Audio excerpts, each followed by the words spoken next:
ada. Oke. Ini Oke. jam 11 malam kita di mari tetangga, jadi kita balik lagi ke Bli. Monggo, terangkat lagi Bli, terangkat. Iya, ini aneh nggak tadi setiap kali saya ngomong sinyalnya langsung hancur gitu. Iya emang. Ini kayaknya jangan-jangan ini Instagram membencimu gitu. Iya, oke, gini aja. Oke, biar langsung to the point. Jadi ini Kita tato langsung aja masuk. Ya, tato konspirasi ini saya bikin tahun 99 setelah baca bukunya Noam Chomsky. Jadi Noam Chomsky itu adalah seorang seorang ekonom, seorang pengamat politik, pengamat sosial. Tapi bukunya itu berat banget dan intinya di buku itu dia menjelaskan kalau di dunia ini tidak ada yang namanya kebetulan. Jikapun itu ada kebetulan itu adalah jikapun ada sesuatu yang terjadi seolah-olah itu kebetulan itu adalah dibuat seperti kebetulan. Oke. Jadi dari dulu saya percaya jika ketika balik ke persoalan yang simpel tadi, di lingkar pertemanan kita yang paling kecil pun itu pasti ada konspirasi. Ya. Oke. Jadi nggak mungkin banget di skala global yang melibatkan profit banyak banget ini nggak mungkin nggak ada konspirasi. Itu pijakan logika saya. Nah, ketika saya melihat COVID ini, awalnya saya sempat percaya.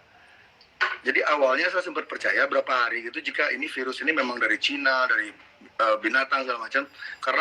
Karena ini kan diberitakannya seperti itu. Tapi ketika saya coba cari informasi dari sumber-sumber lain di luar mainstream media, saya banyak menemukan fakta-fakta yang menyimpulkan kebalikannya gitu loh.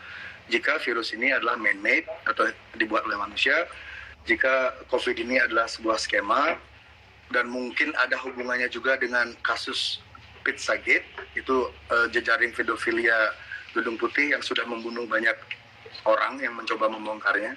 Jadi ini sengkarut banget ini saya ngelihatnya. Saya telusuri lagi lebih dalam, terus saya baca-baca lagi buku-buku yang lama saya baca tentang teori-teori ekonomi, tentang teori-teori politik. Ini sekarang masuk akal banget gitu loh. Jadi memang ada siklus setiap berapa tahun sekali ekonomi itu dinolkan lagi, ekonomi itu di restart lagi. Kenapa begitu? Anda percaya nggak pemegang kendali atau pemegang kekayaan 99% kekayaan bumi ini dipegang oleh 1% kelompok. Itu sudah terjadi sejak dulu. Si Rosel. Iya, teman-temannya mereka lah, 1%. Saya bilangnya 1%. Jadi mereka sejak dulu menciptakan environment agar mereka itu tetap berada di puncak piramid. Agar mereka selalu tetap ada di puncak piramid, mereka perlu apa? Kontrol. Iya kan? Bayangin aja, jika mereka lengah misalnya, 1% ini lengah, mereka tidak mengontrol yang 99 ini, lama-lamanya 99-nya akan naik dan memakan mereka, dan mereka akan nggak jadi 1% lagi. Itu mereka tidak inginkan. Makanya ketika mereka melihat ada kayak, kan mereka punya tuh parameter politik, mereka udah punya banyak, ada kayak think tank-nya tuh udah gede banget. Jadi ketika think tank-nya menyarankan kekuatan peta politik dunia seperti ini, peta ekonomi dunia seperti ini, jika kalian tidak melakukan ini dalam beberapa tahun, kalian akan turun dari puncak piramid, orang lainnya akan naik. Itu tidak diinginkan, karena sejak awalnya adanya peradaban ini, sejak awal adanya ilmu hukum moneter, teori moneter perbankan itu, mereka yang menentukan semuanya. Kenapa Jadi, kalau beli C berarti, tapi secara umum percaya nggak sih kalau COVID itu ada? Percaya? Percaya, berarti COVID ada? Percaya. Terus COVID ini berarti menurut BC berarti man-made ya? Menurut saya man-made. Dari Laki-laki beli.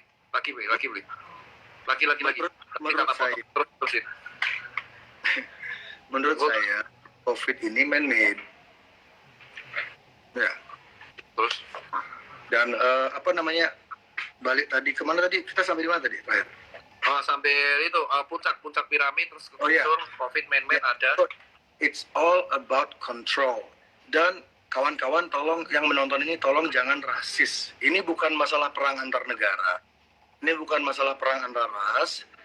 Elit global ini sengaja menciptakan ilusi jika ini adalah sebuah pertempuran antar negara atau antar ras. Mereka sengaja menciptakan ilusi itu agar mereka lebih gampang mengontrol konfliknya. Gitu loh. Jika kamu, makanya sekarang kan banyak bilang, oh ini ulah Cina, ini ulah Israel, ini ulah Amerika. Buang dulu stigma itu. Ini sekumpulan 1% ini mereka nggak punya nationality. Mungkin di paspor mereka ada nationality, tapi mereka tuh jiwanya mereka tuh nggak punya jiwa kebangsaan, tidak punya jiwa nasionalisme, tidak. Mereka tidak beda, level pemikirannya beda. Mereka tuh ngelihatnya tuh bumi ini sebagai sebuah ya bumi tempat punyanya. Ya kalau bahasanya Lady Gaga apa global citizen lah gitu. Jadi mereka tuh tidak mengenal batas negara, tidak mengenal batas agama. Ada positif negatifnya kan. Kalau kita ngambil sisi positifnya, ya manusia tuh semakin mengikis perbedaan. Kalau perbedaan tuh semakin terkikis kan kemungkinan konflik itu berkurang. Tapi kalau kita melihat sekitar negatifnya, jika manusia itu seragam, maka akan ada beberapa kelompok yang dengan gampang memanfaatkan atau mengontrol kita dan mereka mendapatkan keuntungan, sementara yang yang kebanyakan orang akan dimanfaatkan aja karena kalau kita ada seragam, misalnya kita sudah dipakai microchip semua, kita dipakai vaksin semua, kita seragam semua, udah pasti ada yang kontrol. Nggak mungkin kalau kita semua seragam tuh nggak mungkin nggak ada yang kontrol, dan yang kontrol tuh pasti orangnya itu aja. Tapi kalau misalnya kita tetap dibiarkan berbeda-beda, tiap negara tetap dibedakan tumbuh dengan gayanya mereka sendiri, dengan sistem ekonomi mereka sendiri, ya itu akan berbahaya bagi 1% ini. Makanya mereka tuh sangat mereka tidak suka dengan yang namanya demokrasi. Mereka tidak suka dengan yang namanya population growth. Jadi yang belum tahu ya, Bill Gates, mungkin yang ini bagi yang belum tahu ya, Bill Gates itu bukan seorang computer nerd yang mulai dari nol. Dia itu bukan seorang computer nerd yang mulai dari nol. Ayahnya dia sangat dekat dengan Rockefeller. Ayahnya dia sangat dekat dengan Rothschild. Itu bisa dicari di buku-buku sejarah. Jadi dari kecil, Bill Gates ini sudah didesain oleh lingkungannya untuk menjadi seperti dia sekarang. Sudah diproyeksikan. Dia tuh bukan yang punya Microsoft loh. Dia tuh cuma co-founder. Dia tuh punya duit, dia beli lisensinya, dia beli kepemilikannya, dia jadi bagian dari Microsoft. He's a fucking businessman. You know? Bagi yang belum tahu ya, Bill Gates is a fucking businessman. Dia bukan malaikat, dia bukan dokter. Ini makanya kemarin saya emosi sama Mas Tirta tuh, Mas Ipeng tuh ketika Mas Ipeng ngomong ke saya, Bli jangan ngomong hal yang di luar kapasitas. Aku langsung ngelihat ke Bill Gates loh. Anjing, seluruh dunia dibikin panik masalah kesehatan sama orang yang bukan dokter. Bill Gates lulusan dokter mana? Nggak ada. Tedros, bosnya WHO, dokter mana? Nggak ada. Tedros punya rekam jejak yang kotor. Dia pernah bikin kasus di Ethiopia. Bill Gates vaksinnya banyak yang gagal di India sama di Afrika. Kenapa kita dikontrol sama 2 orang yang bukan dokter dan semua dokter dengerin dia? Kita udah gila apa gimana? Dokter yang sebenarnya tuh nurut sama orang yang punya duit, yang kebetulan bisa membiayai riset. Jika Anda, saya tanya pertanyaan psikologi ya ke orang-orang ya. Jika Anda percaya nggak kalau orang psikopat itu ada, percaya nggak, Pak Mas Ipeng? Gimana? Psikopat itu ada nggak dalam kehidupan orang psikopat? Orang psikopat. Ya. Kalau di dalam tanah orang, maksudnya di kelainan jiwa sih mayor mental ada, gangguan mayor mental. Oke. Orang serial killer termasuk psikopat atau dia jujur, kalau orang serial killer jujur aja kalau dia mati dia memiliki hampir semua sih ada kelainan mayor mental mereka, mayor mental gitu. Yeah, ada yang juga disebut schizophrenia, ada yang bilang bipolar, ada yang bilang maniak gitu. Iya, betul. Psikotik. Jadi orang-orang dengan masalah kejiwaan kayak gitu ada di sekitar kita dong berarti. Ya, emang. Ya. Bayangkan sekarang, serial killer aja ada. Orang pemakan kanibal aja ada. Kenapa milioner atau triliuner yang punya duit banyak banget, dari mana kita tahu mereka tuh nggak punya sifat-sifat kayak gitu? Gitu.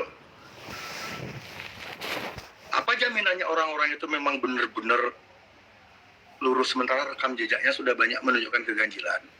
Kalau kamu mau, dan yang membuat nama mereka selalu bersih adalah balik lagi ke musuh bersama kita tadi, mainstream media. Mainstream media selalu melindungi image orang-orang ini. Kalau kamu ketik di search engine ya, di Google dimanapun, kamu coba cari dirt-nya, you try to dig cari kasus-kasus lama mereka tuh, susahnya minta ampun mas, susah banget.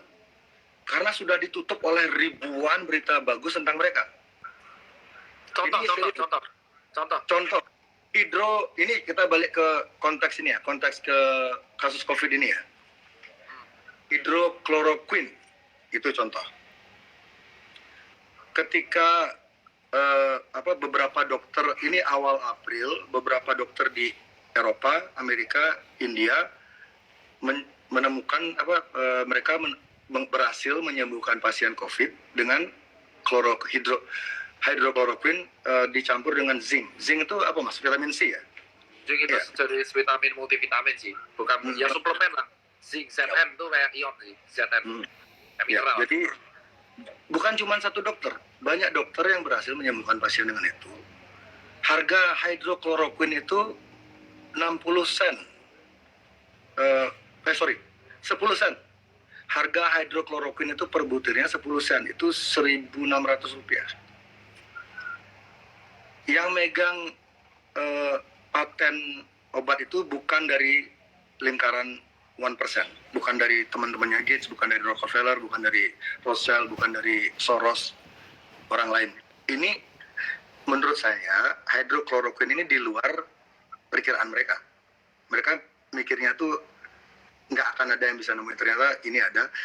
Dan hidrokloroquine kan dicoba dipopulerkan oleh Donald Trump juga, Pak Jokowi juga, beberapa presiden negara mencoba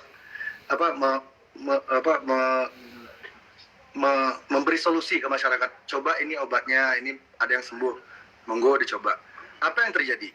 Seminggu setelah itu CNN, New York Times, Washington Post, Vice Magazine, semualah itu, hampir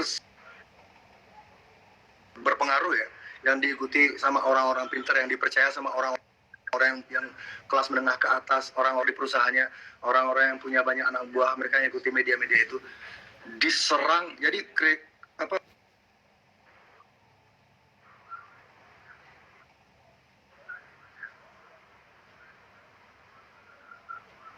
Buset, bentar, gak ada suaranya lagi ketika dia bahas CNN. Ada suaranya nggak? Ini aku bandingin bentar. Ada suaranya nggak? Nggak ada. Gila, ini kebetulan apa cocok logi ya? Tiap kali beli, suaraku doang kan yang ada. Tiap kali beli jerek ngomong media mainstream pasti hilang. Bentar, hilang. Aduh. Wah gila sih, itu antara kebetulan. Ini lagi dengerin ya, kalau aku tipenya pendengar ya, jadi dengerin dulu apa yang diceritain baru aku bisa bertanya dan membantah.